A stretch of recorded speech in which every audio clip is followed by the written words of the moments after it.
Lama-lama lah, bentar aja.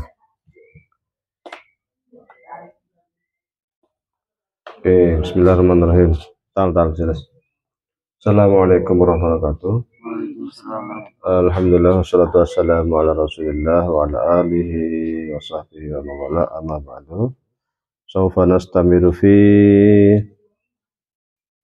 apa namanya ini? Dars tasawuf ayyuhal walad li Imam Abu Hamid Al-Ghazali. Fi al-halaqa as-sabiqah tahaddatsna an ilmin alladhi yanfa'una dunyana wa ukhrana. Thumma al-yawm sawfa nastamir ila al-a'mal allati tufidunya dunyana wa ukhrana. Baik, yang kemarin kita sudah sampaikan bahwa hal terpenting di dalam menuntut ilmu seperti yang disampaikan oleh Imam Al-Ghazali adalah ilmu yang kiranya memberikan manfaat baik di dunia maupun di akhirat. Ilmu yang bermanfaat itu menurut Ghazali adalah ilmu yang diamalkan.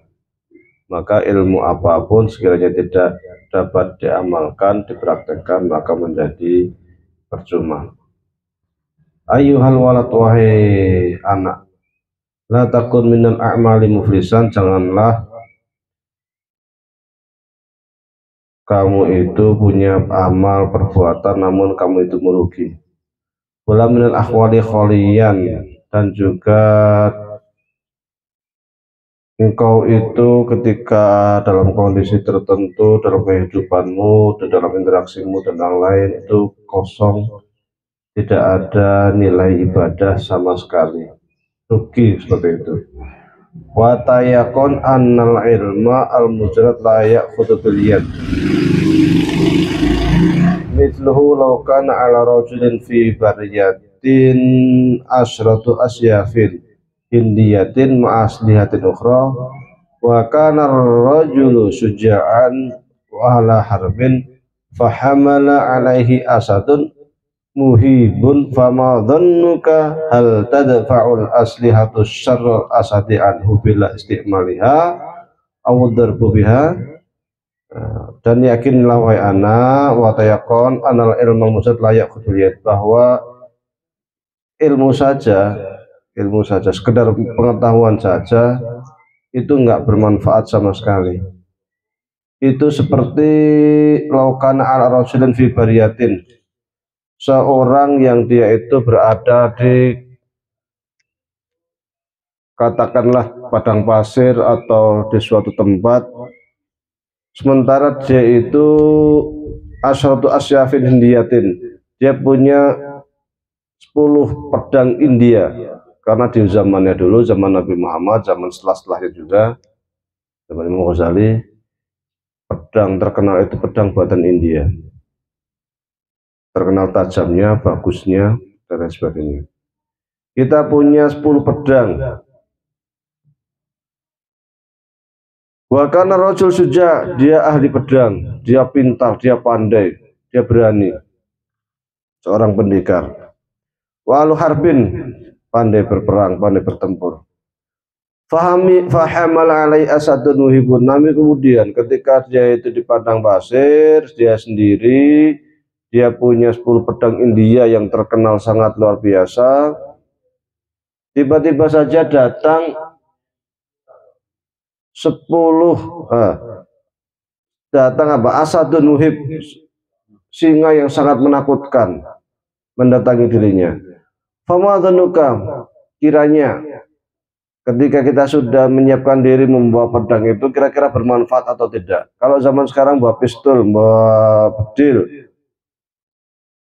naik tank seumpama, tiba-tiba datang banyak sekali binatang buas, kira-kira senjata-senjata ini akan memberikan manfaat bagi kita atau tidak? Hal tatul al aslihatu syarul asadi anu bila istimaliha, apakah pedang-pedang atau senjata-senjata yang ada sama kita itu bedil, pistol, apalagi tank dan lain sebagainya. Apakah akan memberikan manfaat bagi kita tanpa kita itu menyentuhnya, memanfaatkannya? Diem aja, nanti bedilnya itu tahu-tahu terbang sendiri atau dor sendiri itu kan, pedangnya tiba-tiba muter sendiri, padahal kita nggak ngapa-ngapain. Mungkin nggak? Audar pihak atau kita memukulkannya, tiba-tiba pedangnya itu mukul sendiri, mungkin nggak? Nggak mungkin. Harus kita gerakkan. Meskipun kita punya 10 pedang yang luar biasa, punya senjata, punya bom, punya apapun, kalau nggak kita gunakan, kita diem aja, kita akan diserang sama asad, sama singa. Wa minal ma'lumi anna la tadfa'u illa bitakhriq wa darbi. Nggak mungkin yang namanya pedang tadi, yang namanya senjata tadi, bom, bedil dan lain sebagainya itu dapat membela kita kalau tidak kita gunakan, kita gerakkan tangan kita. Fakata law qara'a rajulun mi'ata alfi mas'alatin ilmiyatin. Sama juga seorang santri atau seorang kiai atau seorang ustadz, dia rajin belajar, baca buku sampai berjilid-jilid, wa'alimaha wa ta'alamaha, dia mengetahui isinya, mempelajarinya, mencatatnya, namun apa? Walam ya'mal biha la tufitu illa bil amal. Namun tidak dia kerjakan sama sekali, tidak diamalkan sama sekali, maka ilmu-ilmu yang dia telah pelajari, buku-buku yang sampai ratusan dia baca, ratusan jilid buku dia baca, pengetahuan yang numpuk di otak dia itu, kalau dia tidak amalkan, la tufitu illa bil amal, itu enggak akan manfaatnya sama sekali. Baru bermanfaat ketika hal itu diamalkan. Sama persis ketika kita itu di padang pasir, punya banyak senjata, punya bedil, punya bom, punya pedang-pedang yang sangat canggih, sangat bagus, sangat hebat, sangat tajam. Kemudian datang binatang buas, singa, harimau dan lainnya, namun tidak kita gunakan, maka tidak ada manfaatnya. Karena inti daripada ilmu itu adalah mengamalkan. Tanpa diamalkan maka tiada guna. Wa mithaluhu aidan law kana li rajulin hararatun. Ada seorang contoh lain, seorang yang sakit panas, demam, wa maradun safrawiyun, ya sakit panas demam ya. Yakunu ilaju bisakanjin. Ya obatnya dengan apa? Kalau zaman sekarang itu pakai bodrek, sakit panas maka harus minum bodrek. Walkes kabi apal semacam ya bodrek atau apalah yang penurun panas. Fala yahsulul bur'u illa bisti'malihima. Kalau cuma bodreknya cuma dilihatin aja, padahal dia udah beli tuh, tapi bodreknya cuma dilihatin doang, yang nggak ngaruh. Maka bodrek tadi supaya sakitnya sembuh, supaya panasnya turun, ya diminum. Nah ini jadi ada upaya mengamalkan apa yang kita ketahui, baru itu akan memberikan manfaat. Jika tidak, maka kita tergolong orang yang rugi. Walau qaratal ilma mi'ata sanatin wa jama'ata alfa kitabin la takunu musta'idan li rahmatillahi ta'ala illa bil amal. Sekiranya Anda itu sudah membaca ilmu pengetahuan, belajar, nyantri, keliling sampai ke sini, ke pondok, jauh-jauh dari Jakarta atau ke Mesir, atau ke Saudi, ke Libya. Kemudian dia mengumpulkan banyak buku-bukunya sampai di kontainer satu perpustakaan. Dia baca semuanya dari ujung sampai ujung. Hal itu tetap belum mampu memberikan atau mendatangkan rahmat Allah Subhanahu wa taala kepada dirinya, kecuali ilmu-ilmu yang tadi dia baca, dia pelajari itu dia amalkan.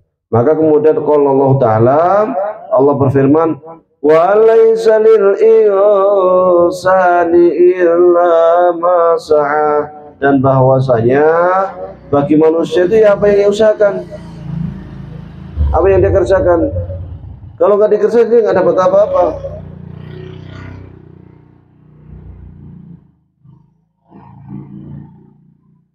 Jadi amal. Faman qala inna hadhil ayati mansukhatun bi qoulihi alaihi salam idza mata ibnu atam in qata amal ila min salat fal mansukh huwa hadzal qail. Jadi memang ada yang berpendapat wa anna wa alla yasalil insani illa masa'a, bahwa perbuatan manusia itu hanya apa yang dia kerjakan. Cuman ayat ini dimansuh dalam artian ada pengecualian. Kecuali adalah orang yang punya tiga hal, illa min salas shadaqatin syariatin aw ilmin yuntafihi aw waladin sholihin yat'ula. Hanya tiga hal itu: amal soleh, sedekah jariah, atau anak soleh, ilmu yang bermanfaat, atau ilmu yang bermanfaat. Tiga itu yang kiranya seseorang itu meskipun dia sudah meninggal, maka pahalanya akan tetap mengalir. Namun jika tidak, wa allaisa lil insani illa masa, bahwa apa yang akan kita dapatkan ya sesuai dengan yang kita kerjakan saja, selebihnya tidak.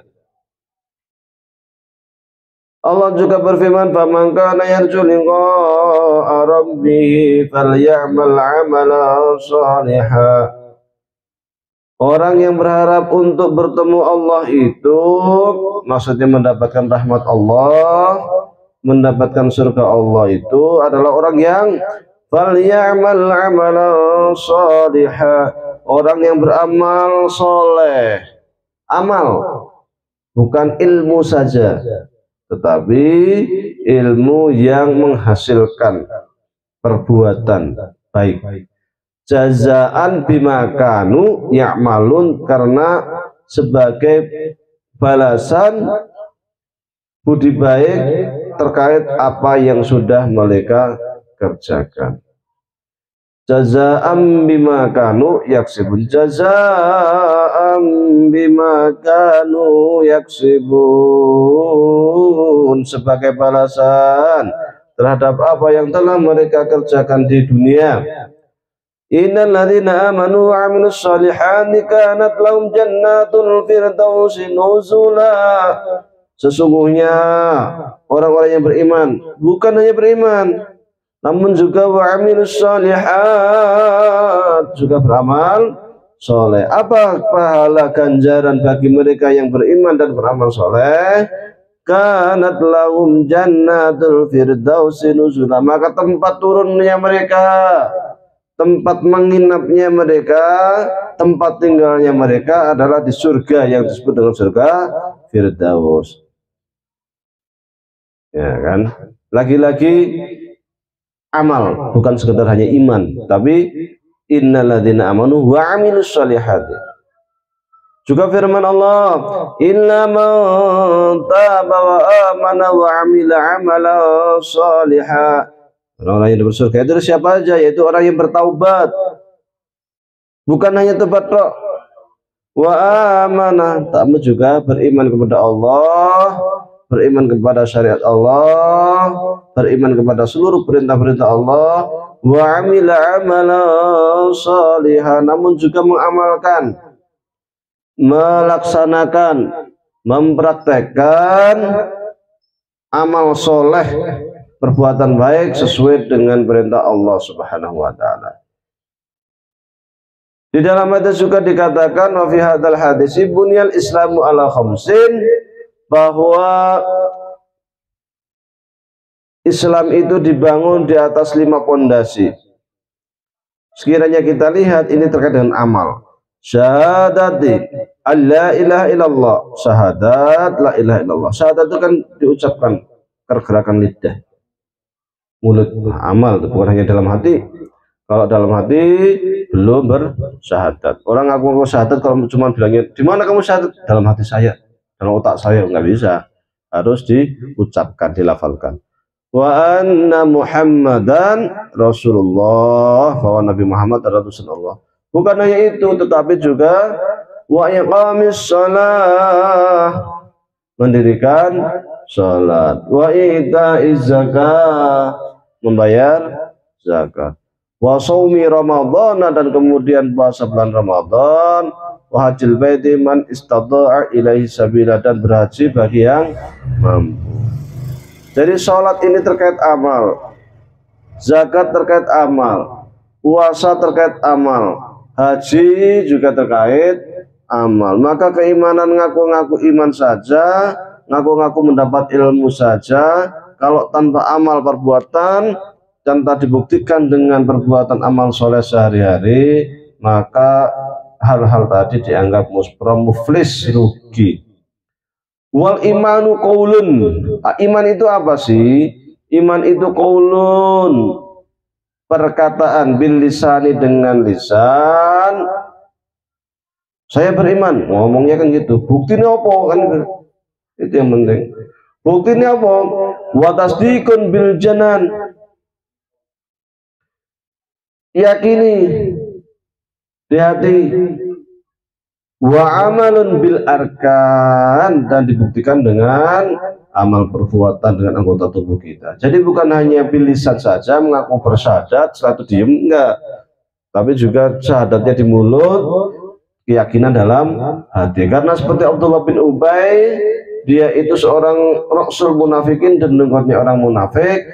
Lisannya ngaku beriman, lisannya, tetapi hatinya kafir. Padahal dia amalan bil arkan. Yang namanya Abdullah bin Ubay itu sholat, yang namanya Abdullah bin Ubay itu puasa, yang namanya Abdullah bin Ubay itu berzakat, tetapi hanya di lisan dan arkan, sementara tidak ada tasdikun, tidak ada keyakinan di dalam hatinya, hatinya kafir, maka dia disebut dengan munafik. Sementara ganjaran bagi orang munafik fitarkil asfali binan nar, yaitu di kerak terbawahnya neraka. Wa dalilul a'mali aktsaru min ayyuhsa. Yang namanya amal itu sangat banyak, sangat banyak. Karena ada yang namanya itu amal hati.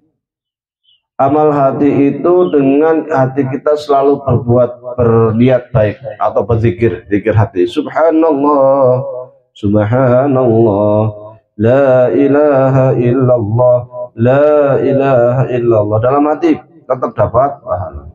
Di lisan qaulan diucapkan subhanallah walhamdulillah wa la ilaha illallah wallahu akbar, subhanallah walhamdulillah wa la ilaha illallah wallahu akbar, subhanallah walhamdulillah wa la ilaha illallah wallahu akbar. Zikir dalam lisan, jadi itu dianggap sebagai perbuatan yang khafifatani fil lisan, sakilatani fil mizan. Zikir yang sangat ringan di lidah, namun kelak di akhirat akan menjadi timbangan pahala yang sangat berat, memberatkan, luar biasa. Ringan di lisan, subhanallah, alhamdulillah, kan? Ya, ini termasuk dari amal atau iman bil qaulan, iman yang dibuktikan dengan perbuatan perkataan kita atau zikir. Nah, ada juga yang dengan amal perbuatan, sedekah, sholat, puasa, kan dengan amal perbuatan, haji, menolong orang. Ada orang tenggelam, kita nyemplung, ternyata kitanya nggak bisa renang, ya kita nyemplung sekalian, kita tolong. Ada orang yang membutuhkan bantuan apa namanya, terjatuh atau apa, kita tuntun. Kita lihat jalan, ada duri di jalan, ada pecahan kaca, kita singkirkan. Nah, ini bil arkan, dengan anggota badan kita. Maka perbuatan baik itu macam-macam. Kalau orang nggak bisa bil arkan, ya bil lisan. Makanya dikatakan amar ma'ruf nahi mungkar itu juga bagian dari perbuatan baik. Padahal itu lisan. Yuk sembahyang, yuk sholat, yuk ngaji, yuk, itu kan lisan, sederhana. Kalau nggak bisa dengan lisan, dengan hati, dengan zikir. Subhanallah, alhamdulillah, wa la ilaha illallah. Zikir sebanyak-banyaknya, kapan saja, di mana saja. Wa dzkurullaha dzikran katsira. Zikirlah kepada Allah yang sangat banyak, sangat banyak, kapan saja terus. Wa sabbihu bukratan wa asila. Bertasbih subhanallah, subhanallah, subhanallah, subhanallah, subhanallah, waktu pagi dan petang. Wa in kana al-'abdu yablughul jannata bi fadlillahi ta'ala wa karamihi, walakin ba'da an yasta'inda bi ta'atihi wa ibadatihi. Meskipun sesungguhnya Al-abdu seorang hamba itu ya balughu akan masuklah al-jannata ke surga itu bifadlillah dengan karunia Allah. Kita masuk surga itu bukan karena amal kita. Sebanyak-banyak amal kita itu takkan dapat mengantarkan kita menuju surga kecuali kita mendapatkan rahmat dan fadilah dari Allah Subhanahu wa taala. Karena jika dibandingkan antara nikmat Allah yang diberikan kepada kita dengan amal-amal baik kita sesungguhnya takkan pernah sebanding. Seorang baru lahir sudah ibadah sampai umurnya 100 tahun ibadah terus dibandingkan dengan nikmat Allah yang kita itu bisa bernapas saja, masih jauh nikmat Allah yang diberikan kita bisa napas. Buktinya ketika orang sakit pernapasan kembang kempis langsung ke rumah sakit habis duit miliaran, ya kan? Nah, itu pada baru napas itu. Matanya kena debu dikit kelilipan udah bingung kan, apalagi kalau kecolok sampai berdarah, wah masuk rumah sakit duit juga jutaan kan gitu. Itu hanya satu nikmat, apalagi kemudian dibanding dengan seluruh nikmat yang diberikan. Nikmat sehat, nikmat mendengar, nikmat melihat, nikmat bisa bergaul, nikmat bisa tidur, nikmat bisa makan, merasakan rasa nikmat. Itu nikmat. Karena kita dikasih jambu, jeruk yang nikmatnya minta ampun, kalau lidahnya itu ternyata berpenyakit sariawan jadi hilang semua itu. Kadang-kadang sariawan, nah, apalagi kasih sambal, sariawan kasih sambal kan nikmat sekali itu. Ya ini jadi nggak sebanding antara amal baik kita dengan nikmat yang Allah yang diberikan kepada kita. Maka kita manusia seorang hamba itu masuk surga karena fadilah dan kebaikan Allah Subhanahu wa taala kepada hambanya, karena rahmat Allah. Walakin ba'da ayat sa'inda bi ta'ati wa ibadati. Namun untuk menggapai rahmat Allah itu juga ada caranya. Bukan kita hanya kemudian berangan-angan, ya Allah, saya berilah rahmatmu kepadaku ya Allah. Enggak. Berangan-angan berdoa tidak. Namun ada caranya, diantaranya adalah dengan yasta'idda bi ta'atihi. Kita selalu mentaati perintah-perintah Allah, melaksanakan perintah-perintah Allah, wa ibadatihi, dan juga selalu beribadah kepada Allah. Karena sesungguhnya wa ma khalaqtul jinna wal insa illa liya'budun. Manusia dan jin, wah jin ya, kayak ngopo bentuk. Manusia dan jin itu diciptakan oleh Allah itu memang tujuan awal untuk beribadah menyembah Allah Subhanahu wa taala. Li'anna rahmatallahi qaribun minal muhsinin, bahwasanya rahmat Allah itu qaribun, sangat dekat kepada orang-orang yang muhsin, yang selalu berbuat baik. Kalau kita nggak pernah beramal soleh, ya bagaimana kita bisa mendapatkan rahmat Allah? Walau qila aidan yablughu bimujarradil ilman qulna na'am, lakin mata yablugh kamin aqabatin ka'udin yaqta'uha wa yastaqbiluha ila ayyasila fawwalu tilkal aqabat aqwatul iman wa nau hal yaslamu min nasalbi amla wa idza wasala yakunu janiyan min al-jannah aw muflisan. Kalau sekiranya ada orang yang mengatakan begini, orang bisa kok masuk surga cuman beriman, hanya beriman bisa kok masuk surga. Ulna, maka Imam Ghazali menjawab begini, lakin mata ya belum, oke, dia ngaku iman, tapi kapan dia akan sampai ke surganya? Jangan-jangan mampir ke neraka dulu semiliar tahun dulu kan, digebukin di sana, di sate dulu, dimutilasi. Nah, kapan sampainya masalahnya itu? Kamin akabatin kaudin yang tauha, berapa banyak halangan yang kiranya dapat mengantarkan dia itu dengan keimanan dia itu ke surga itu. Wastaqbiluha ila ayasil, sampai dia nyampe itu halangannya bagaimana? Fawalutil aqabat aqabatul iman wa nahu hal yaslamu minas salbi amla. Jadi di antara halangan-halangan itu keimanan adalah berbagai macam ujian, berbagai macam cobaan yang kira-kira itu dengan ujian itu dia akan sampai atau tidak. Wa idza wasala yakunu janiyan au muflisan, dia nanti sampai dengan amalnya itu sampai ke akhirat. Tapi masalahnya dia nanti masuk ahli surga atau orang yang muflis. Karena banyak juga orang ahli ibadah tapi ternyata di akhirat dia masuk orang merugi. Kenapa demikian? Ahli ibadah tapi dia di dunia syatama hada wa daraba hada, dia kesannya mengumpat orang lain, memukul orang lain, wa akala mala hada, makan harta orang lain dengan cara yang batil, sehingga nanti di akhirat akan dipanggil orang-orang yang pernah dulu dizalimi oleh dirinya, kemudian ditanya amal perbuatannya dan nantinya amal baiknya, amal solehnya yang telah diamalkan di dunia itu akan diberikan kepada orang yang pernah dia zalimi. Sekiranya sudah habis amal baiknya, pahalanya, maka kemudian amal buruk ataupun dosa orang yang dia zalimi itu akan diambil, akan diberikan kepadanya, maka dia menjadi orang yang muflisan, rugi.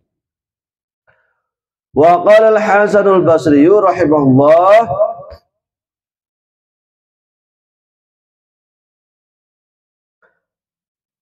Hasan al-Basri salah seorang ulama besar ahlu sunnah wal jamaah dari kalangan tabi'in, pernah mengatakan, yaqulullahu ta'ala li ibadihi yaumil qiyamah, Allah nanti kelak pada hari kiamat akan mengatakan, udkhulul jannata birahmati, kalian semua masuklah ke surga dengan rahmatku. Waqtasimuha biqadri a'malikum, bagi-bagilah rahmatku itu, rahmat Allah banyak besar, akan turun ke dunia, gelondongan, setelah turun kemudian akan dibagi-bagi sesuai dengan amal perbuatannya. Ini amalnya baik kasih banyak, ini amalnya dikit kasih sedikit, tapi dengan rahmat Allah itu mereka akan masuk surga. Jadi rahmat Allah itu semacam kunci, Allah akan ngasih kunci atas makan bekal. Orang yang amalnya baik kasih bekal banyak, orang yang dikit pasti bekal sedikit. Maka perlu kiranya di dalam kehidupan, mumpung Allah Subhanahu wa taala masih memberikan kesempatan, masih memberikan nafas kita untuk kemudian belajar, nyantri, mencari ilmu, namun tidak cukup dari itu, namun juga harus mengamalkan apa yang telah kita kerjakan, kita ketahui. Karena ilmu tanpa amal bagaikan pohon tanpa buah, tak ada manfaatnya. Pohon rindangnya minta ampun tapi buahnya nggak ada. Kita mau jualan, mau memetik, mau panen bagaimana kan? Nah, maka perlu buahnya itu. Buahnya itu adalah dari amal perbuatan kita itu. Banyak orang yang lalai di dalam kehidupan karena merasa masih muda, matinya masih panjang, umurnya masih panjang, padahal yang namanya umur, kematian tidak ada yang tahu selain Allah Subhanahu wa taala. Ada orang yang sehatnya minta ampun, jalan-jalan kepleset jatuh mati, ya kan? Siapa tahu kan seperti itu. Dan itu bukan satu dua orang, banyak kecelakaan itu, banyak orang muda yang tua-tua matinya di kasur, kan banyak. Anak kecil baru lahir meninggal juga banyak. Maka umur itu tidak ada yang tahu selain Allah Subhanahu wa taala. Karena umur itu nggak ada yang tahu, maka kita harus memanfaatkan umur yang Allah berikan kepada kita sebaik mungkin dengan amal soleh. Amal soleh itu seperti yang saya sampaikan tadi, bisa amalul qalbi, perbuatan hati dengan selalu berhusnudzan, zikir dalam hati, bisa juga dengan lisan kita dengan selalu berzikir kepada Allah Subhanahu wa taala, dengan beramal ma'ruf nahi munkar, atau juga dengan amal jawarih kita dengan anggota badan kita, baik dengan sholat, baik dengan puasa, baik dengan membantu orang lain dan lain sebagainya. Semua itu menjadi satu kesatuan untuk kemudian kita mendekatkan diri kita kepada Allah Subhanahu wa taala guna meraih rahmat Allah. Karena manusia masuk surga bukan karena amalnya, namun karena rahmat kasih sayang dari Allah Subhanahu wa taala. Baik, cukup pelajarannya sampai sini, nanti kita lanjut di pertemuan datang insyaallah. Kurang lebih mohon maaf. Syukran jazilan. Wassalamualaikum warahmatullahi wabarakatuh.